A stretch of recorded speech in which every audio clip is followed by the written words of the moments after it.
इंसान हमेशा एक प्रश्न के जवाब को हमेशा खोज रहे हैं, वो है क्या हम इस पूरे ब्रह्मांड में, पूरे यूनिवर्स में अकेले हैं क्या कोई और जीव नहीं है?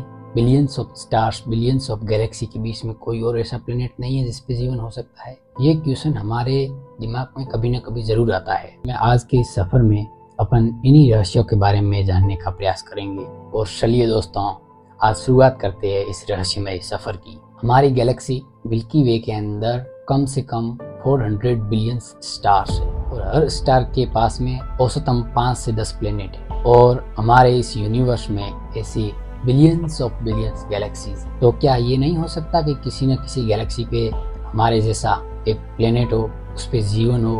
अपना प्लेनेट अर्थ गोल्डीलॉक्स जोन में आता है। अपनी गैलेक्सी के अंदर ऐसे 6 बिलियन स्टार्स है जो गोल्डीलॉक्स जोन में आते हैं। गोल्डीलॉक्स जोन का मतलब होता है ऐसा प्लेनेट जिसकी अपने तारे से निश्चित दूरी हो, जहाँ पे पानी तरल रूप में पाया जाता हो, जहाँ पे वातावरण हो, जहाँ पे ऑक्सीजन की मात्रा हो, तो उस प्लेनेट के जोन को गोल्डीलॉक्स जोन कहते हैं। पिछले वीडियो में अपन ने बात की थी ना प्रॉक्सिमा बी प्लेनेट के बारे में, वो गोल्डीलॉक्स जोन के अंदर आता है। अपनी गैलेक्सी के अंदर ऐसे 6 बिलियन स्टार्स है जो गोल्डीलॉक्स जोन में आते हैं। 1977 में ओहियो स्टेट यूनिवर्सिटी के रिसर्च सेंटर में एक सिग्नल कैप्चर किया गया था जो हाइड्रोजन लाइन के थ्रू आया था, मतलब 1420 मेगाहर्ट्ज के आसपास। मतलब आप समझ सकते हो, अपने जो कान है, अपने सुनने की क्षमता है वो 20 हर्ट्ज से 20,000 हर्ट्ज तक ही है। यह सिग्नल 72 सेकंड्स का था। पता इसका नाम वाव दिया गया क्योंकि ये बिल्कुल ही असामान्य और रहस्यमय सिग्नल था। इस टाइप की फ्रीक्वेंसी को अपन सुन नहीं सकते, लेकिन साइंटिस्ट ने इसको टेक्स्ट के रूप में डिस्क्राइब करके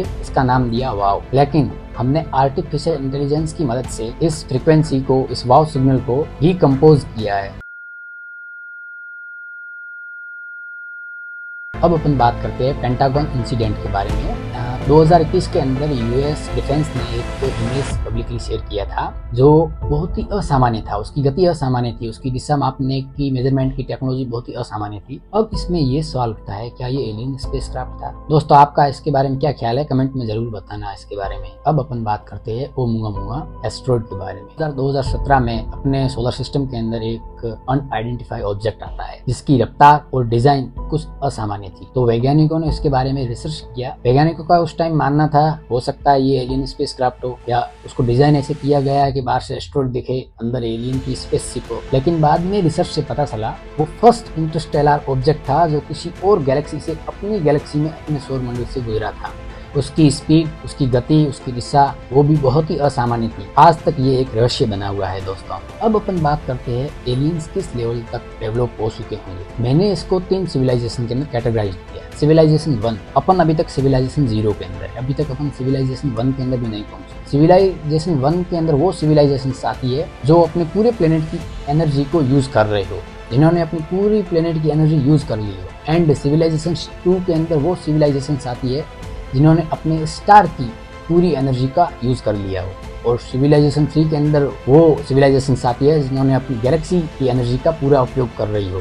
तो दोस्तों, इसमें क्या होता है, जैसे स्टार की पूरी एनर्जी आप सोच रहे होंगे कि कैसे उपयोग की, तो आपने डायसन स्फीयर कॉन्सेप्ट का नाम सुना होगा। डायसन स्फीयर के अंदर क्या होता है, जो भी स्टार होता है उसके चारों तरफ सोलर पैनल लगा दिए जाते हैं, उससे निकलने वाले फोटॉन्स से एनर्जी का उत्पादन किया जाता है और उससे सिविलाइजेशन 2 उसको यूज करती है। अब दोस्तों सवाल उठता है कि इतनी एनर्जी की आखिरकार आवश्यकता पड़ती क्यों है? अपने को यहाँ से किसी और सोलर सिस्टम के अंदर जाना है, कहीं और की दूरी तय करनी है, तो वहाँ पे अपने को बहुत ज्यादा मात्रा में एनर्जी चाहिए होती है। इसी वजह से जितनी ज्यादा एनर्जी जो सिविलाइजेशन कंज्यूम करती है, उसका डेवलपमेंट भी उसी हिसाब से ही देखा जाता है। अब सवाल ये उठता है कि इतनी हाईली एडवांस सिविलाइजेशन अगर कोई एग्जिस्ट करती है तो उन्होंने आज तक अपने को ढूंढने की कोशिश क्यों नहीं? अब एक और थ्योरी आती है, ग्रेट फिल्टर थ्योरी। सिविलाइजेशन अपनी खुद की सिविलाइजेशन खुद ही डिस्ट्रॉय कर रही है। फ्यूचर में हो सकता है एक दूसरे पे न्यूक्लियर अटैक भी कर दे, जैसे पूरी पृथ्वी तबाह हो जाएगी, पूरी पृथ्वी का वातावरण बिगड़ जाएगा, पृथ्वी पर पॉल्यूशन बढ़ जाएगा। और आर्टिफिशियल इंटेलिजेंस तो अपन देख ही रहे हैं कितनी कहाँ तक एडवांस पहुंच चुकी है आज के टाइम में। आपको लगता है कि इतना AI एडवांस नहीं हुआ है क्योंकि आपने यूज भी नहीं किया, देखा भी नहीं उसके बारे में, आप तो इंस्टाग्राम पे बिजी रह रहे हो। दोस्तों,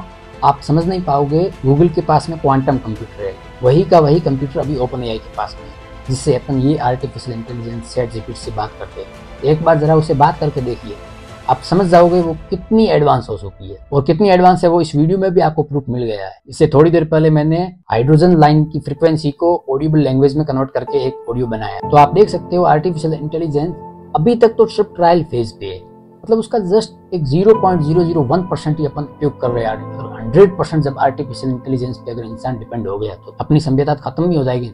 तो कहने का मतलब अगर कोई एलियन सिविलाइजेशन इस हद तक डेवलप हो जाती है तो उसके बाद में क्या होता है, वो खुद को डिस्ट्रॉय कर लेती है। और अब अपन बात करते हैं क्या होगा अगर इंसान फ्यूचर में एलियन से कांटेक्ट कर पाता है। तो इससे फायदे भी है और नुकसान भी है। अगर सामने वाली एंटिटी, सामने वाली सिविलाइजेशन अपनी तरफ फ्रेंडली हुई और अपन से फ्रेंडशिप कर दी तो वो एलियंस के लिए भी और अपने लिए भी बेनिफिशियल होगा, क्योंकि अपन अपनी टेक्नोलॉजी उनके साथ में शेयर करेंगे और वो उनकी खुद की टेक्नोलॉजी अपने साथ में शेयर करेंगे। तो ये अपन दोनों सभ्यताओं के लिए फायदेमंद होगा। अगर वो शत्रुतापूर्ण हुए तो अपनी पृथ्वी के लिए खतरा, अपनी सभ्यता के लिए खतरा भी हो सकता है। स्टीफन हॉकिंग ने कहा था कि एलियंस अपने लिए खतरा भी हो सकते हैं। उनका ये क्यों कहना था, इसके पीछे का रीजन ये है कि जब कोई सिविलाइजेशन हाईली एडवांस्ड हो जाती है, हाईली डेवलप हो जाती है, तो वो क्या करती है, माइनिंग खुद के प्लेनेट पे नहीं करती है, माइनिंग दूसरे प्लेनेट पे करती है, जैसे एस्ट्रॉयड माइनिंग या स्टार माइनिंग करती है। तो उसके लिए अपनी गैलेक्सी से बाहर निकलते हैं, अपने सोलर सिस्टम से बाहर निकलते हैं, वहाँ पे जाकर वो माइनिंग करना शुरू करते हैं प्लेनेट की। और प्लेनेट की माइनिंग करने के बाद में वो उसकी सिविलाइजेशन डिस्ट्रॉय हो जाती है। तो उदाहरण के लिए अगर कोई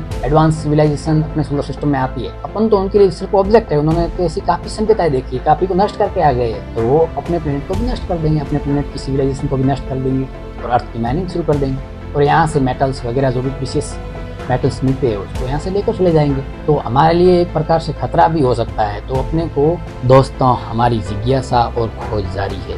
हो सकता है ब्रह्मांड के किसी कोने में कोई हमें देख रहा हो, या शायद ये हमसे संपर्क करने का सही समय तलाश रहे हो। दोस्तों, आपको ये कॉन्सेप्ट कैसा लगा? अगर आपको वीडियो पसंद आई है तो उसे लाइक करें तथा अपने फ्रेंड्स के साथ में शेयर करें। धन्यवाद दोस्तों, मिलते हैं एक अद्भुत नए सफ़र के साथ।